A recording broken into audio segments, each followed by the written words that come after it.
Introduction. There is perhaps no truer and more frequently proven adage than "power corrupts, and absolute power corrupts absolutely." While this casual maxim is tossed around in a variety of situations, it has its roots in reality, and they are continually proven to this day. We put a premium on power in modern society, throughout the world, and although many people in positions of power are there because they rightfully deserve to be, are the best people for the job, and have respect for the laws and policies in place for their respective industries or countries, there are also those that bend the rules for their own gain. This is a nearly unavoidable symptom of human nature. If we see an opportunity to get ahead in the world, even if it is at the expense of others' well-being, some members of our species will take it. In no way does that make it acceptable, and using the "it's natural" excuse is certainly not admissible in most courts of law. However, bending the rules is often allowed to slip by unnoticed, and has done so for thousands of years. Scraping a bit off the top, working the system, and operating in the grey area of legality are hardly new concepts, and the endless examples make it impossible to constantly police. As soon as laws are made, loopholes are found, and inevitably widened. However, bending the rules and breaking them entirely are two very different things, and when greed and self-assurance grow too strong, or when the fear of getting caught disappears, truly staggering crimes can be perpetrated. The word crime is certainly appropriate, as the gross breach of any established law constitutes a crime. But when these things happen in the world of business, they fall under the more front-page-worthy category of corporate scandals. Scandals come in all shapes and sizes, from sex and drugs to money laundering and murder, and they make for exceptional headlines. Unfortunately, the longer that a series of crimes takes to be exposed, the larger the eventual scandal will be. The size and scope of any scandal depends on the ambition of the criminal behind it, and the ability of appropriate authorities, partners, employees, or institutions to identify and prove that criminal conduct has occurred. The fact that certain corporate scandals throughout history have been allowed to get to such an extreme level is evidence of much larger problems, either oversight irresponsibility, inherent corruption within powerful organizations, or a global culture that allows a flexible moral standard, or perhaps all of them at once.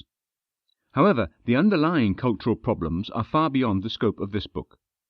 Some insight into the motives and the madness behind these problems is a given, as these stories would hardly be worth telling without a backstory. But analyzing the more intense and comprehensive issues that result in this type of scandal chasing and criminal behavior is simply impossible. Another book, perhaps. While any decent scandal is sure to cause a buzz for a while, and certainly make its rounds in the Twitter-sphere and Facebook universe, as well as international news networks and late-night talk shows, it takes something particularly juicy to capture our attention for more than a week or two. We're attracted to scandal in the same way that scandalous corporate stars are attracted to money and power. A more cynical writer might call into question the delay in breaking a good story in the hopes that it would become even more entangled and impressive, but I'll keep my suspicions to myself as much as possible. What interests me more is how it happens. When does the low-hanging fruit become too hard to bear? How is a much easier question than why, and can usually be deduced by finding the loopholes that allowed such a gross oversight to occur. There are plenty of front-page news scandals every year, but this book will focus on some of the most exciting and unusual scandals of the past half-century. From keeping billions of dollars in debt off the balance sheets to selling millions of dollars of stock only days before a company posts a devastating loss, there is a wide selection of corporate scandals that have truly shocked the world. If you want to break down the worst scandals in history, it becomes a study of measuring the severity of impact. The sum total of money stolen or lost is not the final deciding factor, as that money is often returned or insured somehow.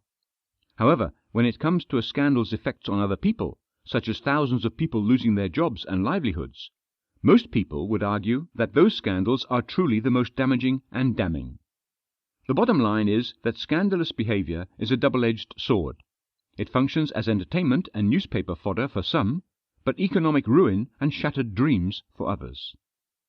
Corporate scandals are a symptom of our age, and they will likely continue to be a part of our collective culture for generations to come.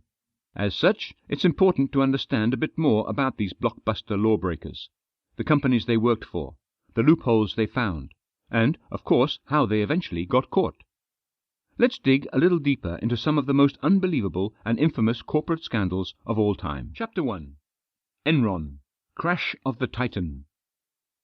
Forbes magazine once crowned Enron as the most innovative company in America. Not once, but 6 years in a row. And, given its impressive services, products, output and profits, there was little room to argue. In the late 1990s and very early 2000s, Enron was one of the world's most important and respected energy, services and commodities companies. They dealt in natural gas, electricity, pulp and paper services, and communications, and raked in more than $100 billion in revenue in the year 2000. The stockholders were happy, the employees were well compensated, and the company had never been in higher demand. In short, it looked like Enron was going to be the poster child of the global energy sector for many years to come. Oil and natural gas companies have always been associated with massive profits, simply because the vast majority of our global population demands electricity, heating, automotive transportation, and other luxuries that can only be achieved through some sort of energy provider. When an energy company posts revenue of $60 billion or $100 billion, the numbers seem too astronomical to fathom, but not criminal in nature. The complex web of companies and partners and interchangeable revenue streams make it extremely challenging for analysts and shareholders to understand the full breadth of the company's holdings. This is true for dozens of multinationals and conglomerate corporations that are still in business today.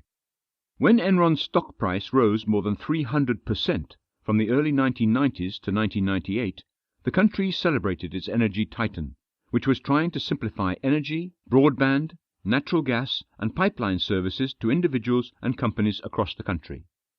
It had already become the most dominant name in natural gas by 1992, but used that foothold to expand into the entire energy industry, from top to bottom. Following those 8 years of impressive stock growth, it exploded in 1999 by more than 50%, and then again in 2000 by nearly 100%. All told, from 1996 to 2000, Enron's value shifted from approximately $13 billion to over $100 billion, a wildly unprecedented rate of growth that made it one of the wealthiest and most powerful companies on the planet. The stock market continued to pour praise on Enron, valuing it at more than 70 times its actual earnings and causing the stock to peak at $90.75 by the middle of 2000. Those sorts of stock prices meant billions of dollars in bonuses to top executives and job security. Or so the leadership at Enron thought. As it turned out, the projections and figures that Enron had been claiming for the better part of a decade were not technically true. They had been hiding billions of dollars in losses, keeping them off the accounting books, or falsifying profits and grossly overestimating revenue. This was far from an accidental error in the plus and minus column.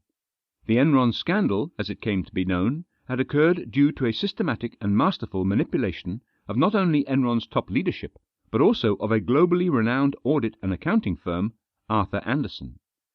Back in 1985, Kenneth Lay formed Enron when two large energy firms were merged. Jeff Skilling had worked as a consultant for Enron in its early years, and was hired in 1990 as chairman and chief executive. This is when the scheme began to play out. Essentially, these two men designed a financial reporting scam that allowed them to take advantage of reporting loopholes, special purpose entities, and weak financial reporting oversight to hide billions of dollars in losses. The company was constantly trying to expand into new industries, which meant buying and investing in many companies. By implementing something called market-to-market accounting, the company leaders were able to claim projected revenues far into the future for unproven companies and product sales. For example, Enron bought several companies and projected the potential profits for these partners into their revenue statements, even if those companies failed or lost money. These false revenue streams could carry through the books for months or even years, which resulted in higher declared earnings, increased stock prices, and more money in the pockets of the men at the top.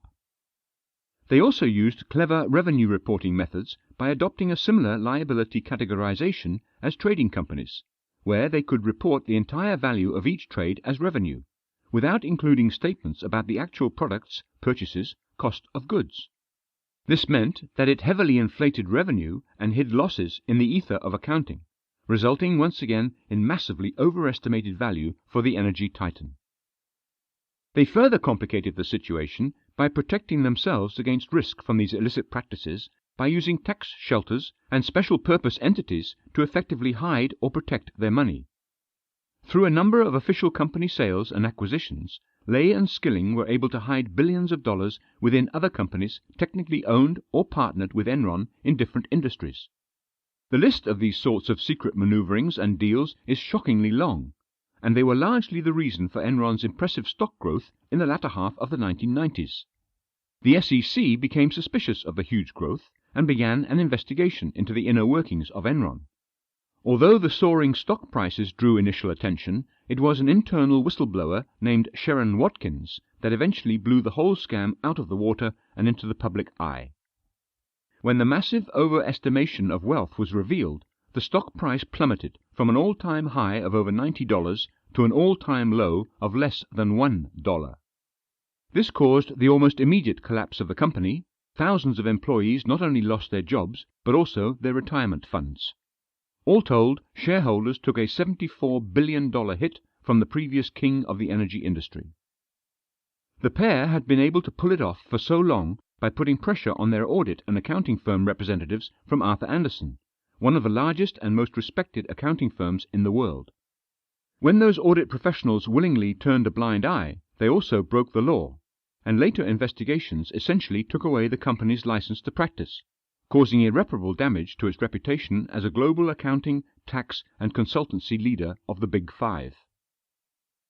Lay and Skilling were both investigated and found guilty. Kenneth Lay died before he could ever serve time, but Jeffrey Skilling is serving 14 years of a 24-year sentence. Finding those loopholes put Enron on top of the world for half a decade, but it was only a matter of time before the spotlight, which they probably provided the energy for, began revealing that no one gets that big, that fast, without something less than legal going on behind the scenes. Chapter 2. Martha Stewart living outside the law.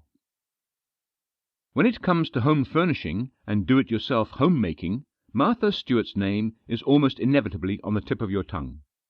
This American mogul has involved herself in everything from reality television shows and stockbrokering to magazine publications and e-commerce. Her name has become synonymous with a lifestyle, and her magazine, Martha Stewart Living, was one of the most popular and well-respected magazines in mass publication within the United States. Her television show of the same name was wildly popular for the better part of a decade, allowing her to share her tips, tricks, and secrets on everything from gardening to cooking to making decorations for the house. However, even the elegant exemplar of domestic bliss couldn't escape the clutches of corporate scandal, and, when all was said and done, one of America's true sweethearts had to stand trial for insider trading charges in one of the most controversial and widely watched scandals in modern history. But that's getting ahead of the story. Let's take a step back to see what really happened. ImClone was a biopharmaceuticals company that specialized in oncological medicines and treatments. One of its major drugs in development at the beginning of the 21st century was Erbitux, a monoclonal antibody that would have been used to seek out and neutralize cancerous cell clones. It was a promising new drug, and the company expected large returns once it had passed the approval phase from the United States FDA, Food and Drug Administration. Unfortunately, near the end of 2001, the FDA decided not to approve the experimental drug. Due to the large amount of money that had been projected from this new drug release, the stock price had inflated. But when news of the drug's rejection hit the stock market, the stock price dropped sharply. This is the sort of risk that stock markets are founded on. Sometimes you win, sometimes you lose. However, there seemed to be a large sell-off of ImClone stocks in the days leading up to the announcement that the drug had not been approved. An investigation by the US Securities and Exchange Commission revealed that a number of shareholders and executives of the company had sold off large portions of their stock due to this insider knowledge before the news was released to the public. More than $10 million in stock was sold on December the 27th and 28th of 2001, and there is no such thing as a coincidence that large. Simply put, the company's executives and stockholders were engaging in insider trading, which is illegal. The story became far more exciting than the traditional insider trading scandals that so often crop up on Wall Street, when it was revealed that Martha Stewart had also held a fair amount of ImClone stock, and had also sold her shares, nearly $230,000 worth, on December the 27th, the day before the announcement. Martha Stewart's daughter had once dated Samuel D. Waxall, the founder of ImClone, who had begun telling friends and family to sell their shares once he realized that the company's stock prices were about to plummet. Peter Basanovich, Martha Stewart's broker at Merrill Lynch, had apparently given her non-public information that led her to sell her stocks, and although she claimed innocence, or at least no knowledge of wrongdoing, the actions were suspicious, to say the least. The news came out very quickly, but the legal process is a long one. Martha Stewart, despite her hands having literally been caught in the cookie jar, continued her television show and remained at the head of MSLO, Martha Stewart Living Omnimedia. For nearly 2 years, scrutiny and tabloid rumors and even on-air interviews about her involvement in the ImClone scandal swirled around Martha Stewart, but she just continued preparing salads and giving out household tips to millions of people each week. It wasn't until 2003 that she was finally indicted by the government on 9 counts, including insider trading and obstruction of justice. During the proceedings it did come out that Stewart's broker had told his assistants to inform Stewart of the events unfolding at ImClone, including the details of the failed FDA approval, at which point Stewart chose to sell her stock and save tens of thousands of dollars in potential losses. She was fined approximately $200,000 and sentenced to 5 months in prison, followed by 5 months of house arrest, 2 years of probation, and a 5-year ban from being the CEO, CFO, director, or any other leading executive within her own company that would allow her to disclose, report, audit, or control financial statements. The world watched as one of the most celebrated names in domesticity and homemaking headed into the big house. And Martha Stewart didn't disappoint. She actually took a position within the prison to act as a line of communication between the prison management and the inmates, showing diplomacy, grace, and intelligence, even in an orange jumpsuit. 5 months later, having paid her debt to society, she dove right back into building her empire. Unlike many other scandal makers who never recover from their illicit activities, Martha Stewart's career, or at least her company, seemed boosted by her incarceration. MSLO expanded into real estate, winemaking, mass-produced craft items, and home furnishings. What had once been a media empire rapidly grew into a sprawling inter-industry giant that showed no sign of slowing down. Martha Stewart has written numerous books since being released in 2005, and has talked candidly about her behavior and subsequent time in jail. As mentioned in the introduction, as a global society, we love to see a scandal unfold, and the greedy top dogs at the top finally get what's coming to them. However, in this particular case, we enjoyed watching the scandal, but seeing a beloved household name become embroiled in the controversy changed the game entirely. It fascinated the country, and since our collective memory is apparently short, we applauded the criminal and showered her with love. People don't look at Martha Stewart and see a criminal. They see a reformed mogul who lost her way, or at least took a wrong turn. Samuel Waxall, the original distributor of the insider information regarding ImClone's stock, served more than 7 years in prison. I doubt there was a media empire to come back to for Waxall, and that is why the scandal at ImClone is such an interesting point of study. Most people know that Martha Stewart was involved in insider trading, but very few of them would even know the name ImClone, let alone Samuel Waxall. When the glitz and glamour of Hollywood becomes mixed in with the dark underbelly of illegal business, the world is perfectly happy only digging far enough, reading the headlines and remembering the highlights, without ever seeing the whole picture. Chapter 3. Texaco, the search for black gold. There are few industries that have been around as long and have remained just as profitable as oil. With a current global value of $3.2 trillion for gas and oil, there is clearly a ridiculous amount of money to be made in the industry. As we've already seen so far in this book, when profit margins are that steep, people can get a bit crazy. Back in the mid-1980s, however, companies were acting just as wild as individuals, but the stakes were just as high.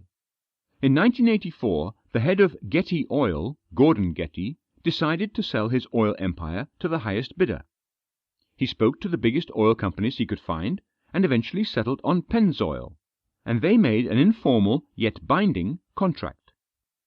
The sale price was to be set at just over $10.53 billion.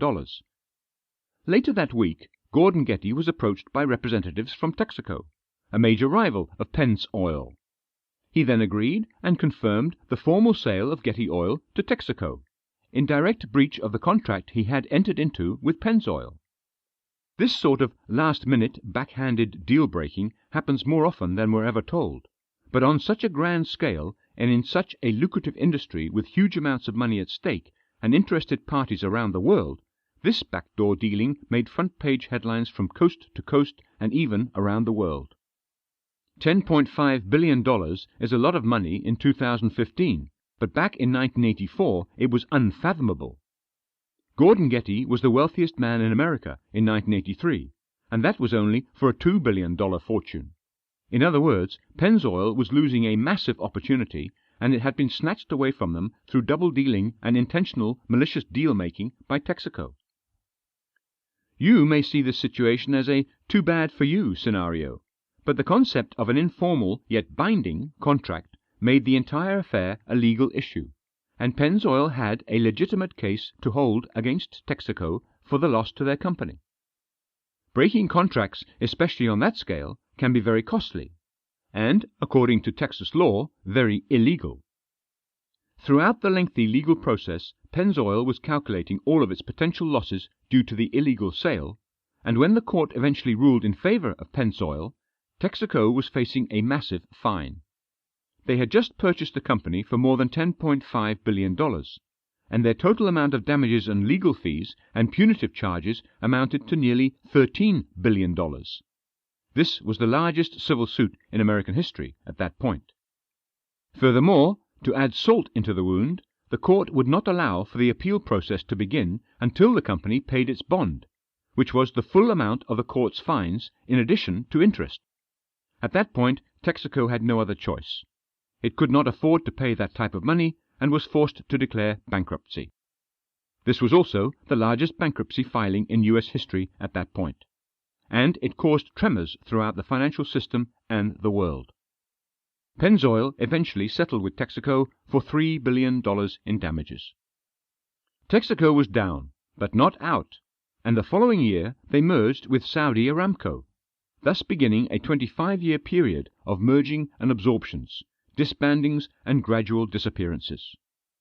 Texaco gas stations have all but disappeared, replaced by Shell and Esso and Conoco. You might still find the occasional Texaco station in the deep south of the United States, but it is a dying brand. However, watching an oil empire slowly crumble after being dealt a single knockout blow more than 2 decades earlier goes to show that the more money and resources there are in play, the less a scandal actually has to do with righting a wrong. In the case of Texaco, Pennzoil, and Getty Oil, this scandal was more like a hostile takeover gone wrong, resulting in Pennzoil bleeding Texaco dry until it had no choice but to give up and declare bankruptcy. People often think about the reputation of a company following a scandal, but in reality, for oil companies, reputation is never going to be the top priority, as they will always have a product that is in demand. However, profits speak louder than reputation in certain industries, and that kind of business can get bloody. When it comes to an industry worth over $3.2 trillion, everyone wants a piece, and they'll do anything they can to get it, even if they have to step on someone else's billion-dollar toes. Carrion Group: The Rise of Corporate Sleaze. While the companies examined so far have certainly had their fair share of dirty players and greed, their crimes have almost entirely been related to money, whether through sneaky deals, insider trading, or clever manipulation of the figures. While there is plenty of that in the scandalous story of Carrion Group, one of Asia's largest conglomerates in the 1980s, the company's story has a much darker side. Murder.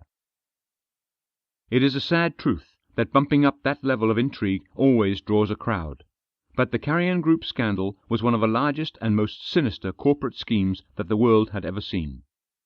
Although the total amount of money that was fraudulently accounted for may not seem like much in terms of today's scandals, the exposed corruption rocked the global media and financial sectors, and the collapse of the Carrion Group in 1983 was the biggest bankruptcy in Hong Kong's history. Before we get into all the details, perhaps we need a bit of exposition. In 1980, a relatively unknown civil engineer named George Tan, who had begun working as a project manager at a land development company, began making risky property acquisitions in Hong Kong. The Carrion Group Limited had been founded back in 1977, but it wasn't until 1980 that their scheme for success was put into motion.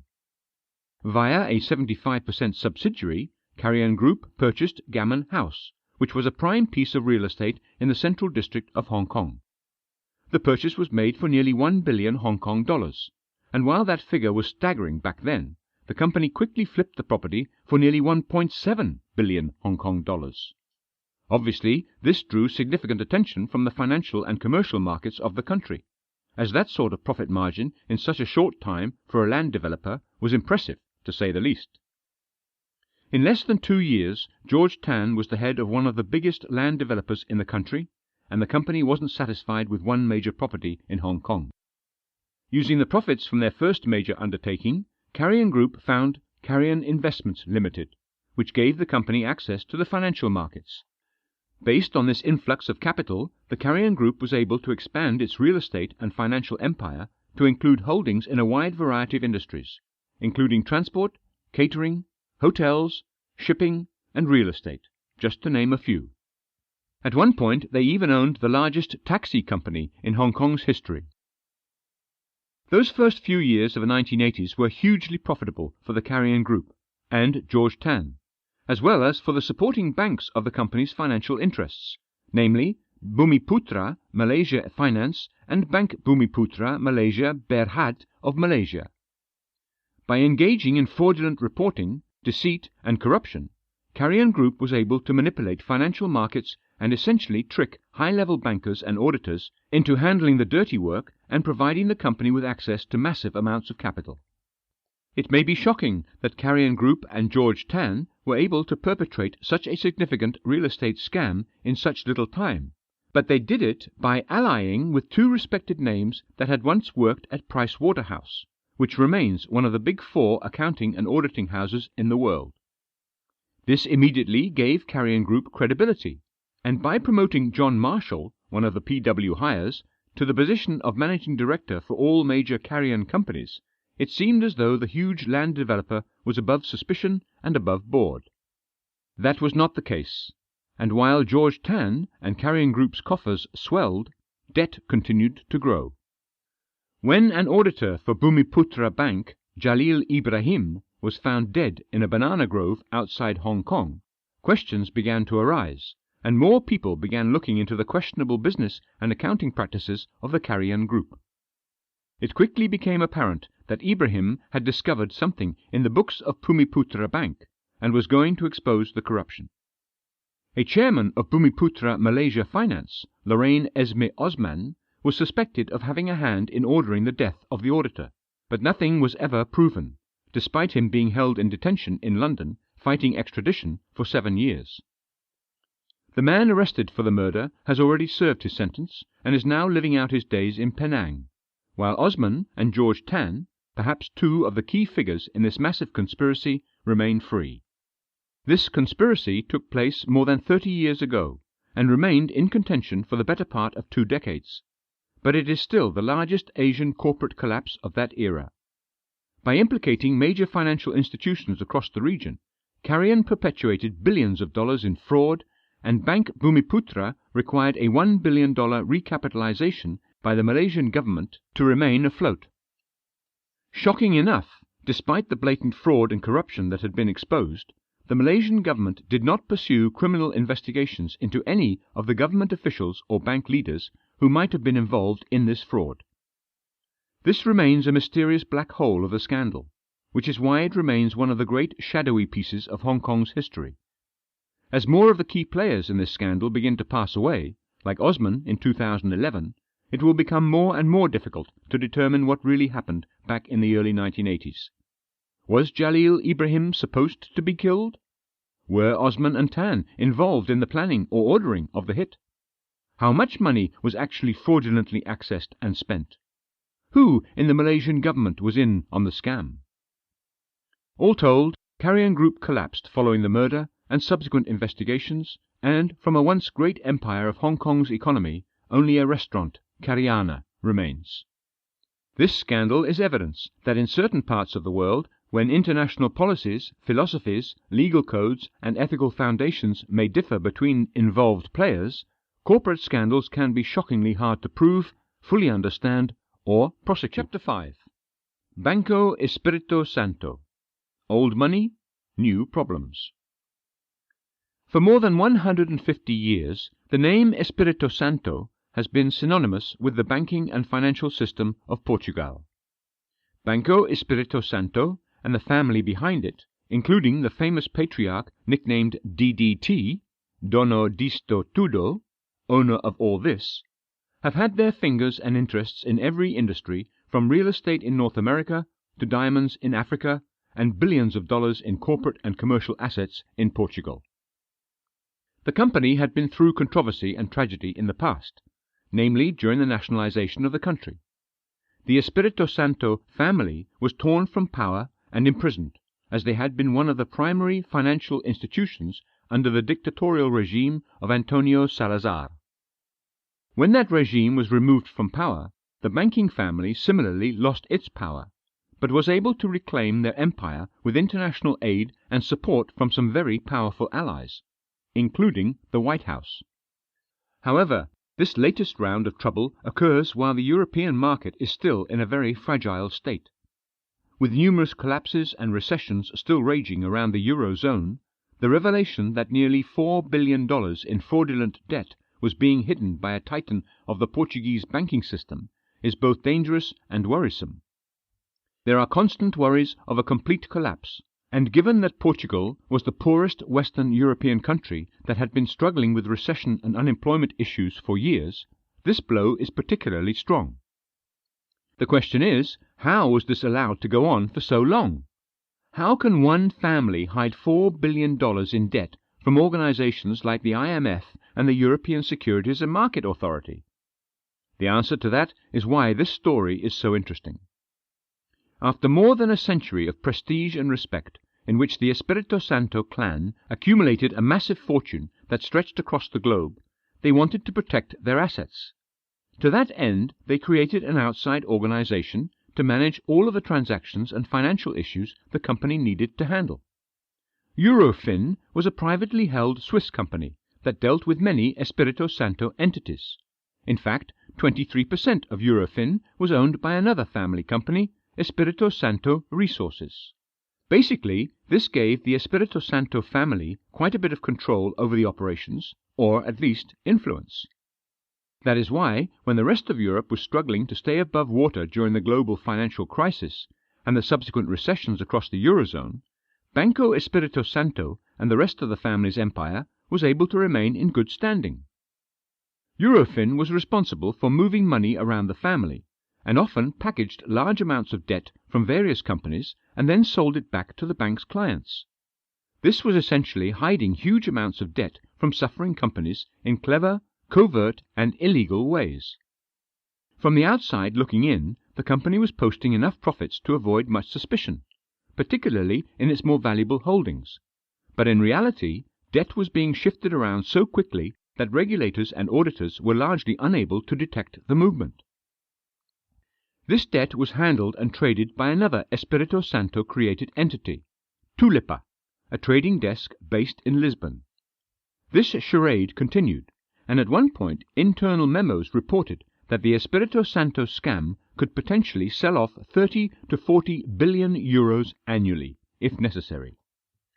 When suspicions began to rise about the trading practices between Banco Espirito Santo and some of its other family-related companies, following an insider tip, things began to come to light that the family had been hiding for the better part of a decade.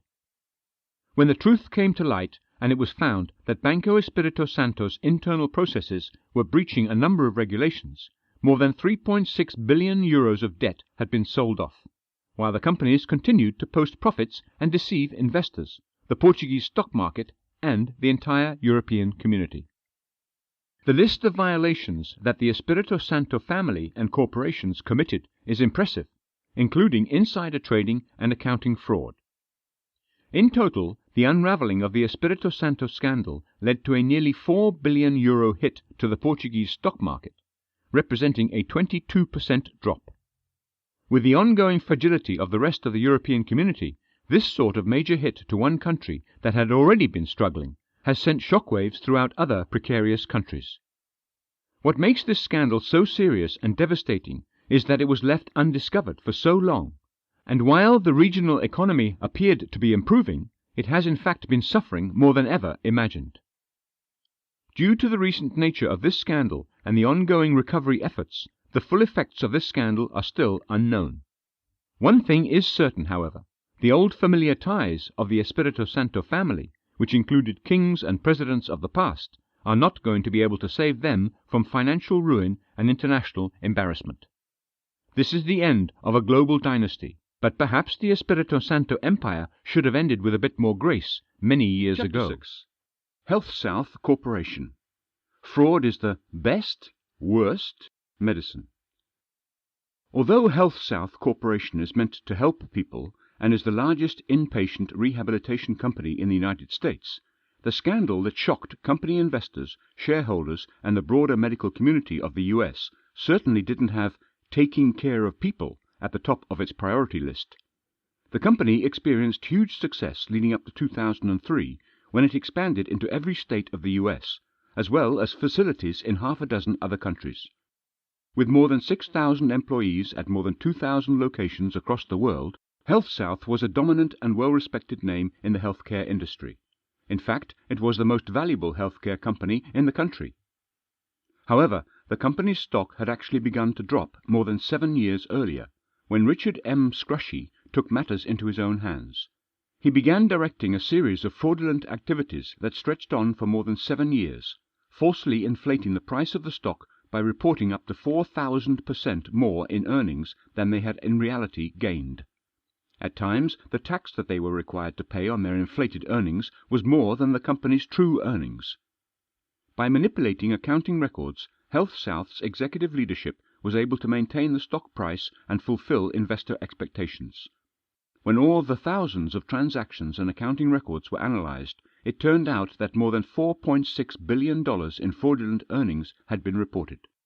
The tipping point came when SEC investigations into Scrushy's timely sale of $100 million in stock preceded a major stock loss for the company.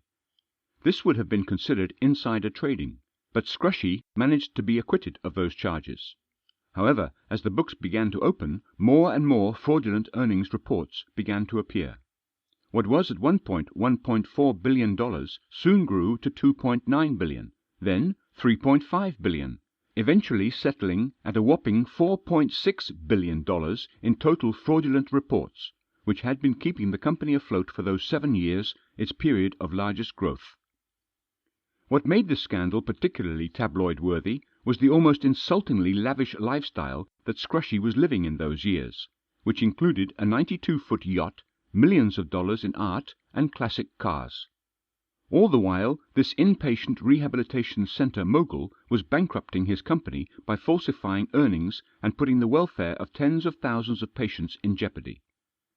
Scrushy was known as an intimidating and even frightening director, and many employees were afraid to report indiscretions. Similar reports came from accounting directors throughout the company, a culture of threats and intimidation that belonged more in a mafia movie than a medical titan.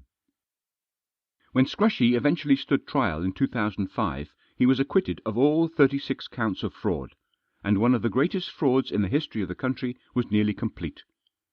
In the year following the trial verdict, which shocked the nation and the remaining leadership of the company, Every effort was made to eliminate all traces of Scrushy's influence and connection to the company. 4 years after that fateful court decision, Scrushy was sued by the HealthSouth investors who had lost millions due to his actions. At the company's peak in March in 1998, the company's stock was worth more than $30. Following the revelations of the fraud and scandal, the price plunged to 11 cents in March of 2004 before climbing back to the $6 range and slowly recovering to this day.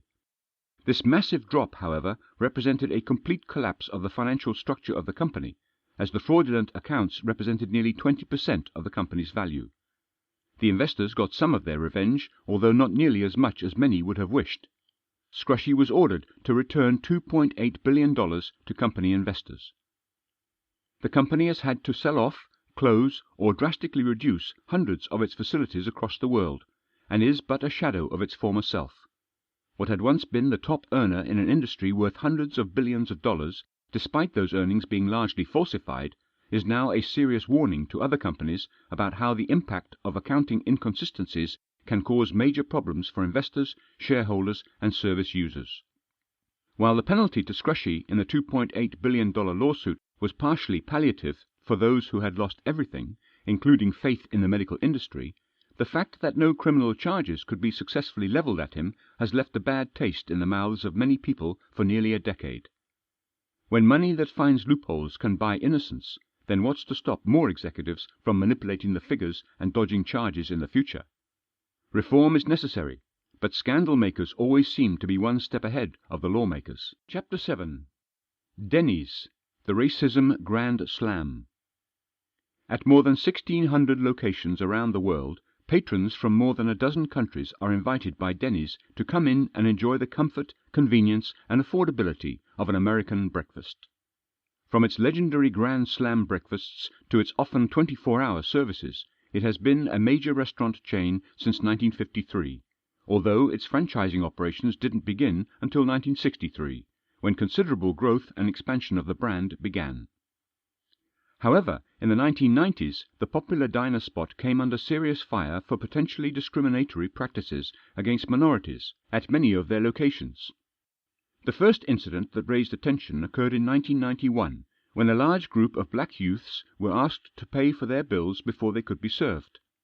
When the youth questioned the waitress about this unusual policy that was clearly only being instituted for them, the waitress replied that earlier there had been a group of African American youths who had caused trouble in the restaurant and left without paying their bill. Therefore, the store management was requiring that black people had to pay for their meals up front. This blatantly discriminatory practice brought national attention on the small location in San Jose, California, and there was a public outcry for this racist behavior to be addressed. Dennys quickly covered their vulnerable racial points and worked closely with the NAACP to come up with tolerance schemes and racial sensitivity programs that could be disseminated to Dennys representatives, who could then establish appropriate practices in all locations. For 2 years, Dennys did its best to improve its image, even coming to an agreement with the original youths in question.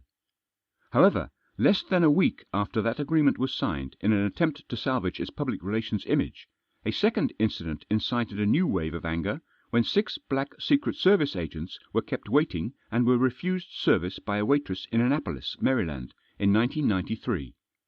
The white Secret Service agents present at the restaurant were seated and served.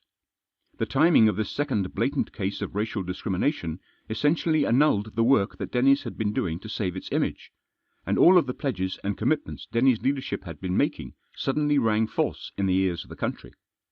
Since the 1991 incident, thousands of other claims appeared, and as the list of complaints grew, it became clear that there had been systemic racism perpetrated and promoted in the higher management levels of Dennys.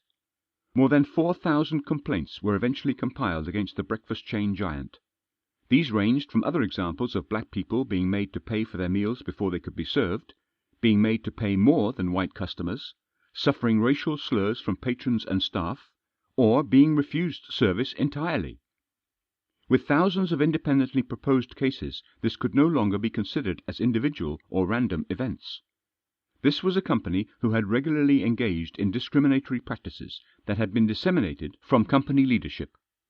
The evidence was almost irrefutable, and the eventual total for that class action lawsuit was a whopping $54.4 million, paid out to more than 200,000 individuals and lawyers. It was the largest case and settlement based on an issue of race since the Civil Rights Act had made these sorts of discriminatory practices illegal. However, the story doesn't stop there. In 1994, despite the settlement, racial complaints continued, with 6 black women in Illinois claiming that they had been forced to wait for over an hour before they were served. Other diners, once again, had been seated, spoken to, and served before them, and when a waitress did approach them, she allegedly threw the menus at the patrons. In 1996, 6 Asian patrons of a Dennys in Syracuse, New York, were made to wait and were refused service, even as other white patrons were seated and served. They were then made to leave by security guards after complaining to the management. At this point, a group of white patrons of the restaurant followed them out of the establishment and beat them up. While the actions of those white patrons cannot be controlled by Dennys management, the continued reports of racist and discriminatory behavior in Dennys across the country could not be denied. Dennys underwent a second rehabilitation process that was even more intense than their original one. Every Dennys employee must now pass through racial sensitivity training. Dennys as a company also underwent massive changes. Only one franchise in 1993 was owned by a minority. 5 years later, approximately 35% of franchises had minority owners. Dennys never denied its discriminatory practices had happened, only that they were in no way sanctioned or instructed by company management. They continued their image improvement strategy by making sizable donations to minority groups, and changed its hiring and marketing strategies to represent a more diverse and welcoming atmosphere for minorities. Not only did Dennys seek to make up for its gross errors in judgment and policy making, it sought to go above and beyond the norm in America, and is now one of the most diverse companies in the country. The claim that the behavior of thousands of employees was not in some way inspired by managerial or corporate policy still seems far-fetched, even impossible. But the fact is, this scandal has made Dennys turn over a new leaf in a major way. In fact, in 2006 and 2007, Dennys was at the top of the list for Black Enterprise's Best 40 Companies for Diversity.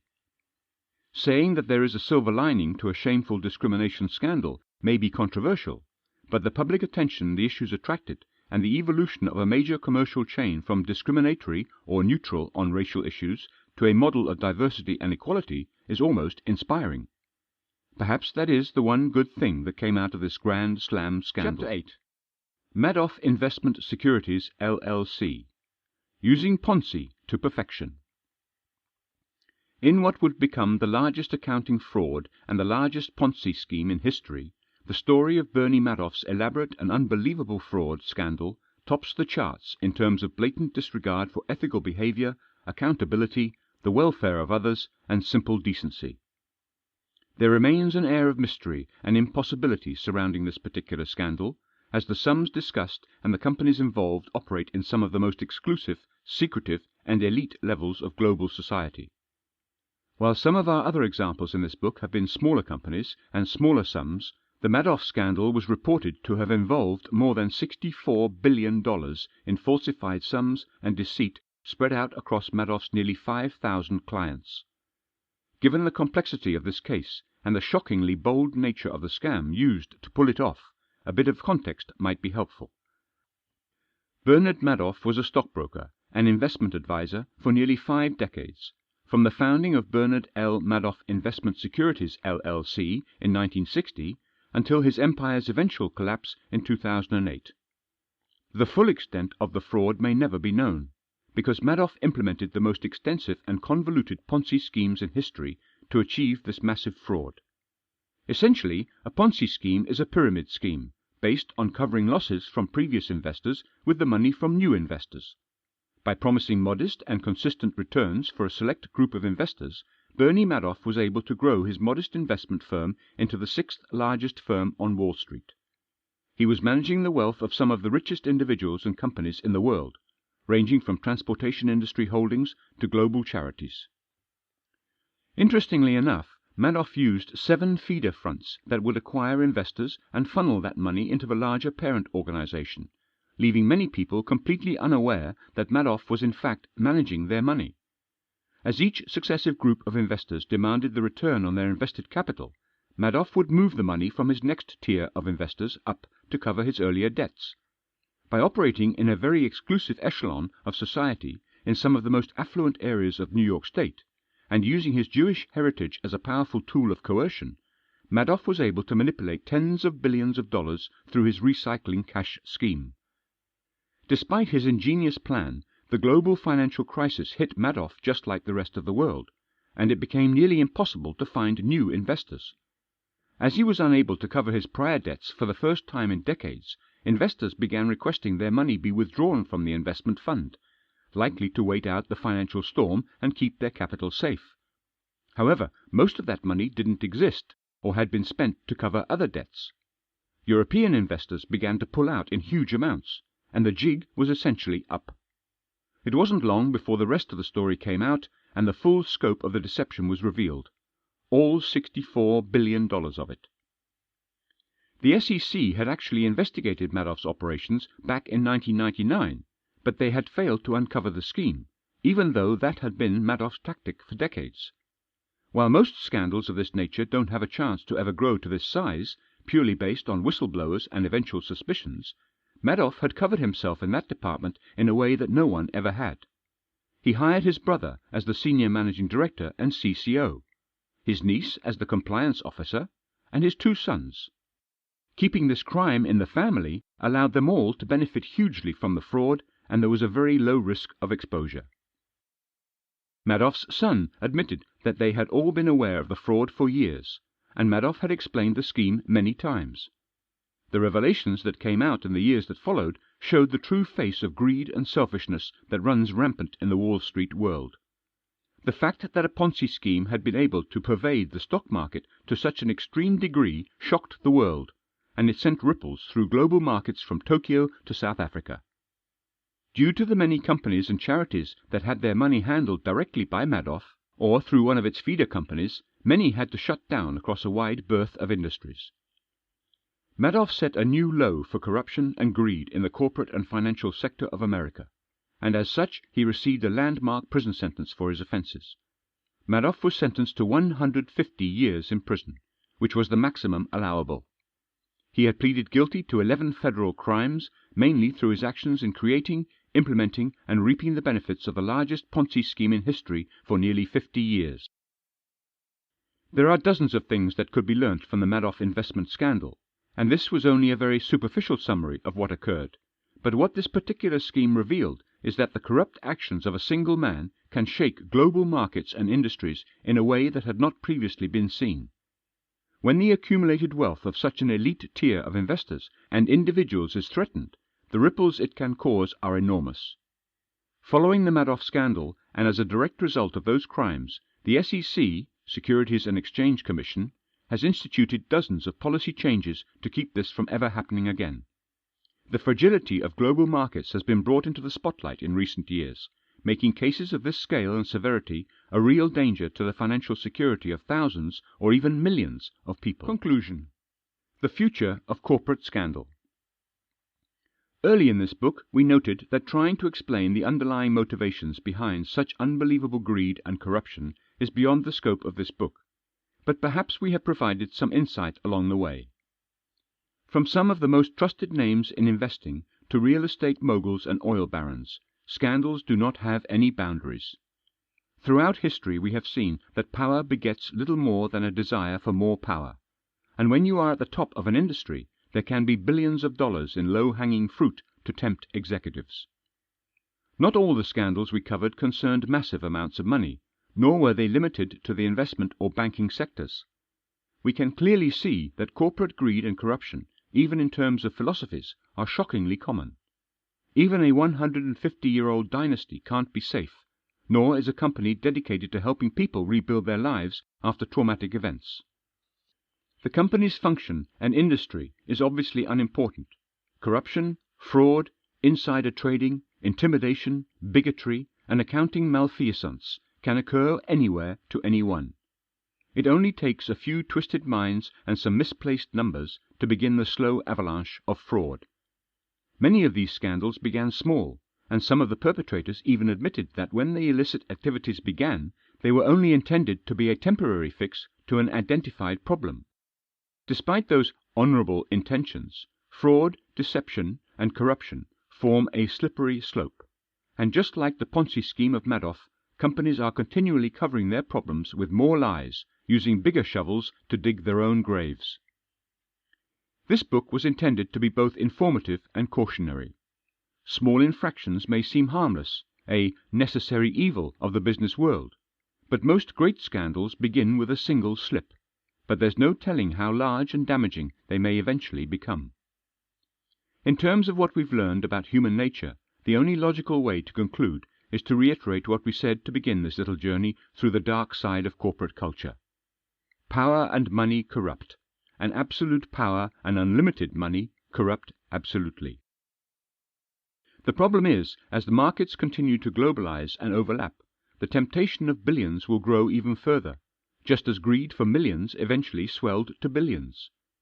Global economies are powerful in themselves, but as a cumulative engine that drives our world, they represent one of the most important and essential elements of society. The actions of a corrupt few have nearly toppled stock markets and countries in the past. The fear, and it must be present to some degree, is that the next wave of creative accounting frauds, investment deceptions, and corporate corruption will not only be more clever, covert, and extensive, but far more damaging to the stability of entire nations and regions. Ongoing regulation and adaptation of global banking, financial, social, political, and cultural policies is essential if we are to continue the arms race against corruption and greed. There will always be those who seek to take advantage and get ahead in the world. A similarly responsive and dynamic response must always be at the ready.